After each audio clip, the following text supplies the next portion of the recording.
So let's write this. Medium that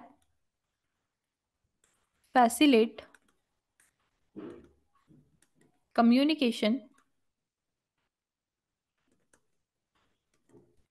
between producers and consumers, ensuring reliable message delivery. Message delivery. Eighth is distributed unique ID generator. Let's understand what is this. Distributed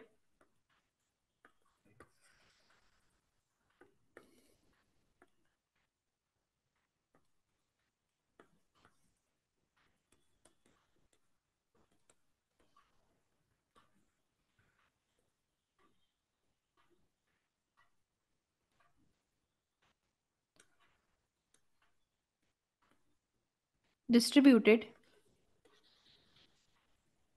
unique ID generators.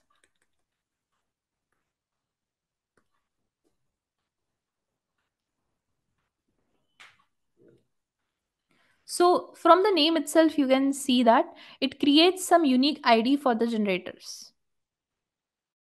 Okay, so system that generate unique identifiers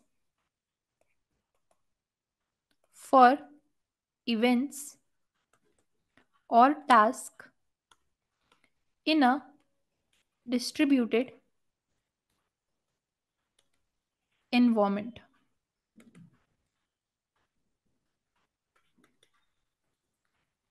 Okay, so please note these points, very, very important. And after that, we will move to the next one.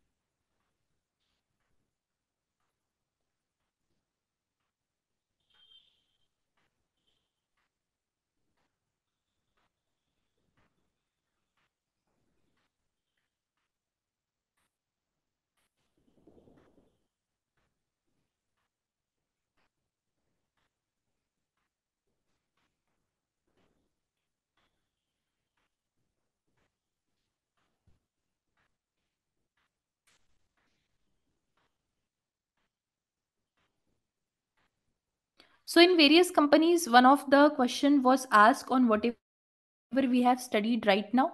I can show you. One question was there asking about what is a um, rate limiter. Here only we have studied what is a rate limiter they have asked. Okay, so you can just answer that this is one of the component of system design, and what is the rate limiter I have just explained you right now. So whatever we are going to study will definitely be helpful in your preparation. Whenever the questions will be asked, it will be helpful for that. And in one of the interviews, I've also seen a question asking about what is the system development life cycle. So whatever I've said that you can just tell there. And some of the interviewers can ask about what is the objectives of system design, or directly they can ask what is optimization, why completeness or accuracy is important in the objectives of system design. Everything whatever I am telling is very, very important. Okay, so some of the questions can ask. You can feel that this is a very theoretical subject. Definitely it is. Okay, it is very much theoretical than practical, so that is very important.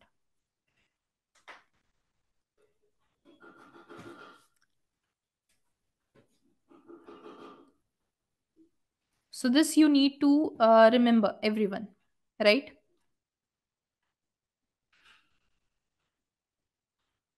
So here a load balancer also they have asked. Okay, what is a gateway? API gateway. So everything we can just answer. Okay.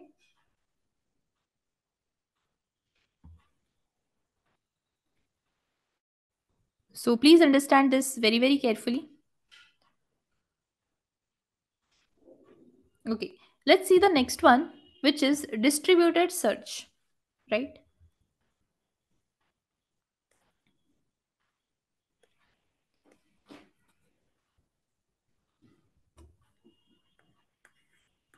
Distributed search. So let's learn distributed search. So distributed search is a mechanism which allows user to search across multiple data sources. So we also use distributed search. Okay, if we want to search anything on the website, we do that. Okay, there are multiple data we come across. We search multiple data. So this is nothing but a distributed search. Okay, so if I want to search this that, so we can easily search that. We are accessing or we are coming across various datas to find a relevant information. So this is basically a distributed search. So mechanism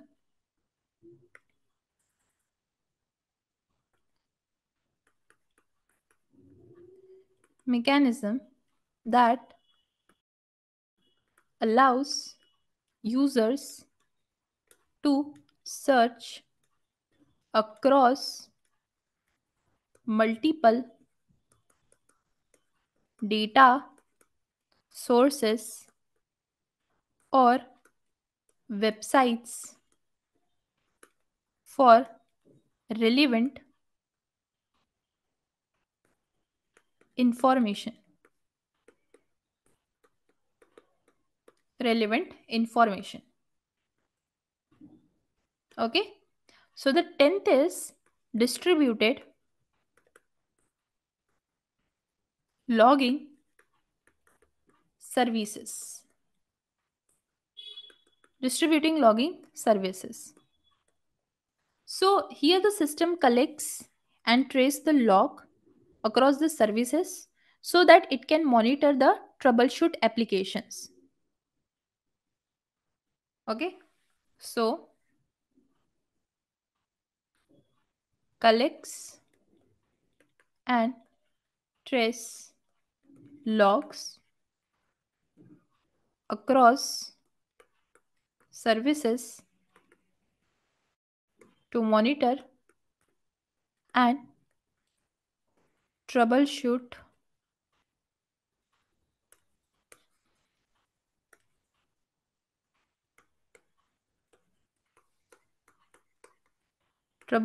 applications. All right. So this is the case. So please note down this. After that, we will go to the last component of system, which is distributed task scheduler. So write this, note this, and after that, we will discuss that thing. So I'm giving 1 minute of time. So please note everyone.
Okay, so let's understand distributed task scheduler.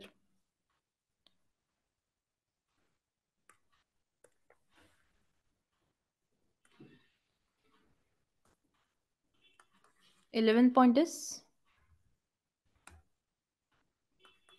distributed task schedulers. So, what is this? So, it has a tool that can collect and allocate some computational resources for executing some task across a distributed system.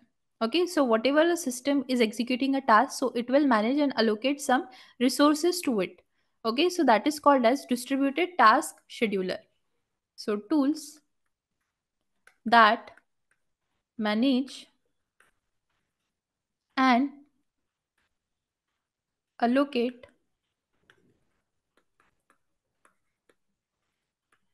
computational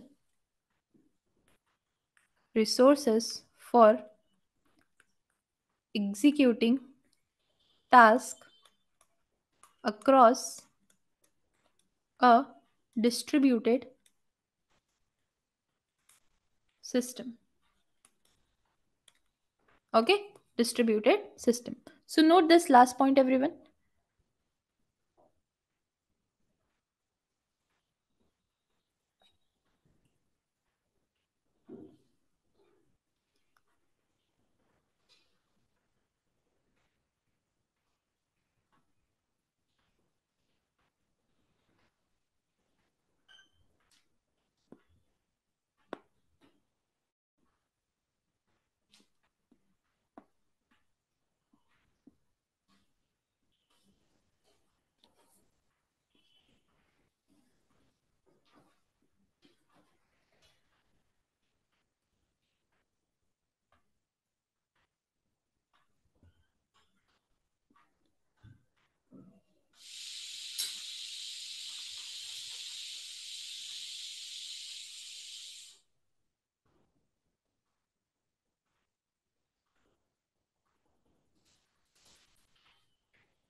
Done with this, everyone?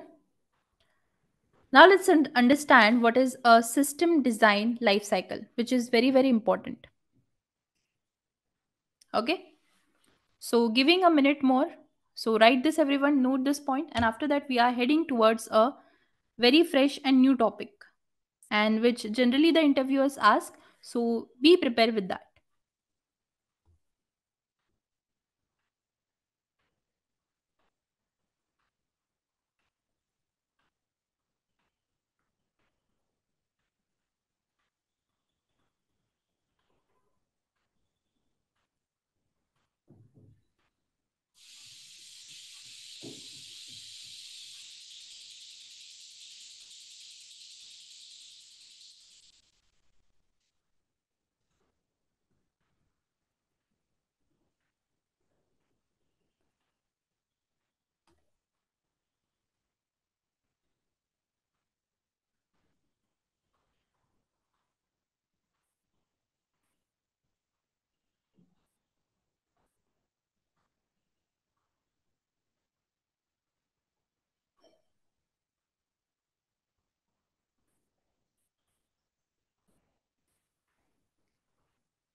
Okay, so let's discuss about the system design life cycle,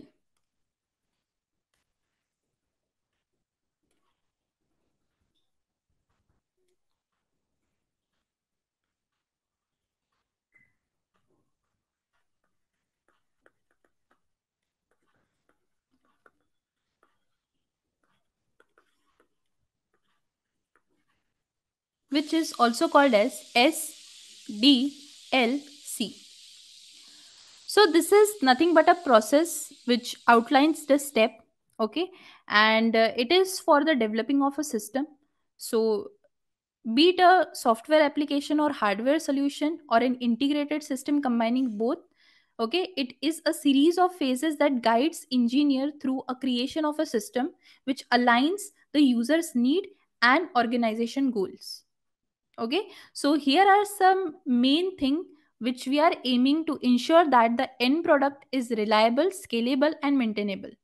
So this is how we have to design a system. Okay, so I am writing here, the aim of system design life cycle is, it aims to ensure that the end product is reliable,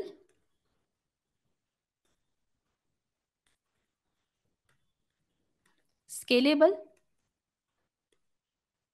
and maintainable. Okay, this is the thing. So we are going to discuss some of the phases of this. So the very first phases of this is, or we can say that stage 1 is,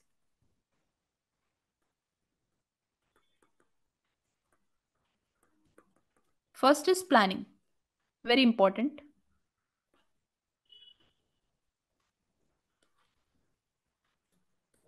Planning. So to define the project scope and goals and resources, a plan is very important. Second stage is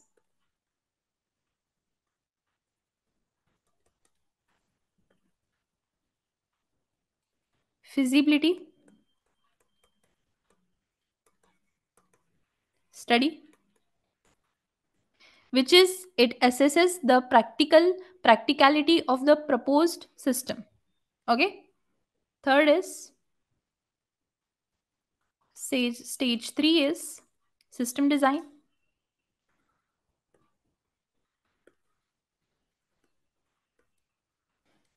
So as you all know that it is, we develop a blueprint, okay, of the system architect and the components which guide us how to implement.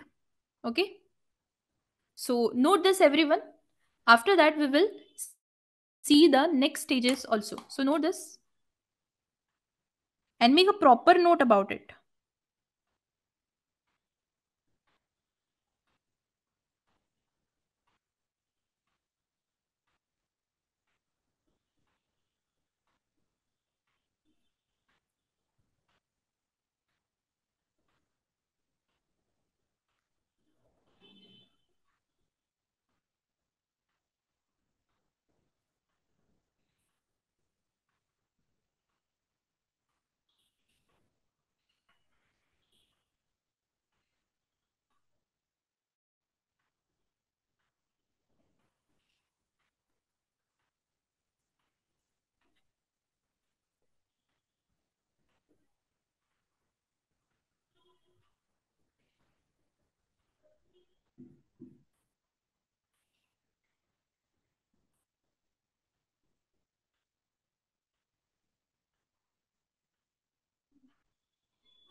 Okay, let's see the next stage.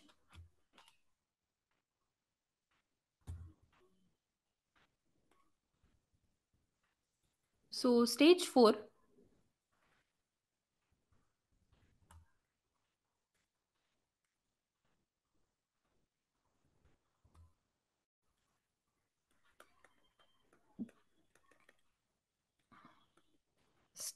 is implementation.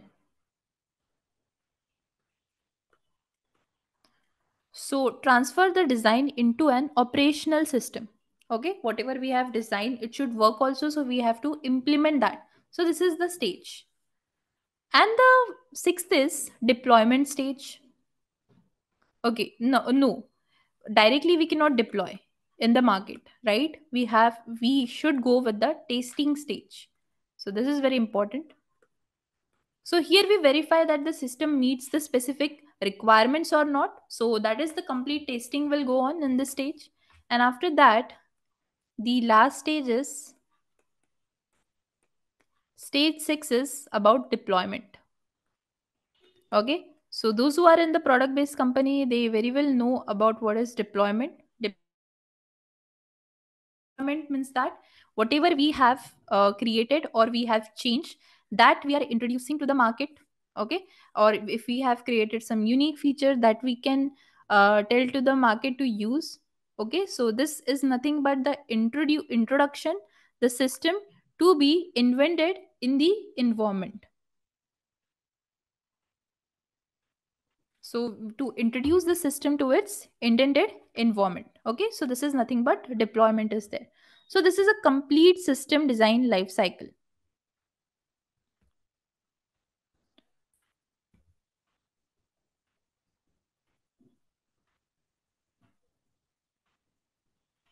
Let's talk about now system architecture.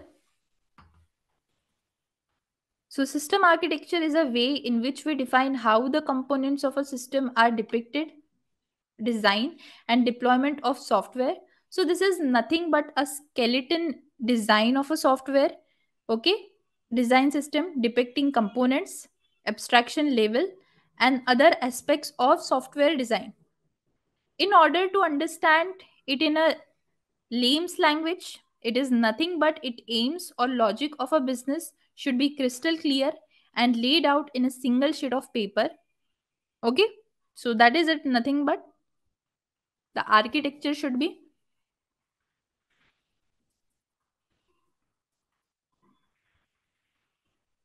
So, what is system architecture pattern? So, there are various ways to organize the components in software, okay, and the different predefined organization of component in software architecture, which is also known as software architecture patterns. A lot of patterns we tried and tested. Most of them have successfully solved various problems. And in such patterns, the components are organized differently for solving a specific problem in software architecture. Okay. Now, if we talk about different types of system design architecture, so it involves client server architecture. Okay, where the pattern is that separates the system into two main component, which is a client that requires services and the servers that provides the services, right? After that, the second is event driven architecture. The pattern is like it uses events to trigger and communicate between decoupled components, enhancing responsiveness and scalability. Okay, and the third is microkernel architecture. So here the pattern is it centers about a core system. Core system means microkernel, right, with additional features and functionalities added as plugins or extensions. So you have seen plugins and extension what they do. So this is nothing but that. Microservices are also there, which breaks down application into small independent services that can be developed, deployed and scaled independently. Okay, let's understand now. So this is all whatever needs to be explained. Now let's draw what are the different type of software architecture pattern. So basically whatever I have said right now, I will be writing that. Okay, so that you can remember it very nicely. Different types of software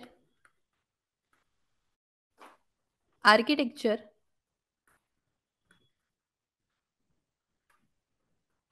patterns. Okay, first one is layered pattern.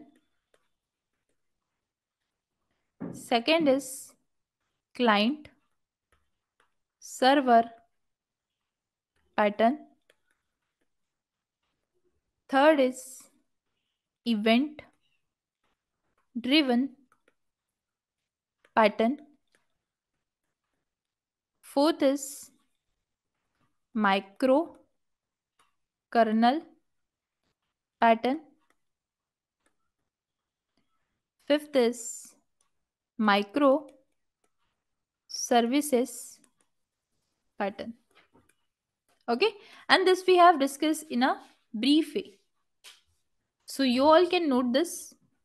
After that, let's see the modularity and interfaces in system design.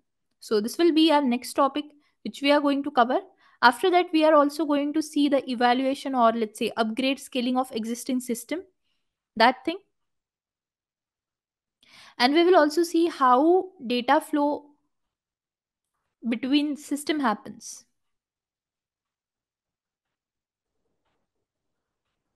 And we will see a short system design example where I will be we will be discussing about how the system design happens in the airline reservation system. So that we will see everything.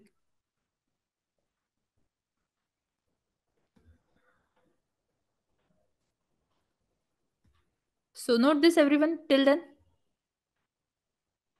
So make a proper notes about it. Okay, with this subject, very very important.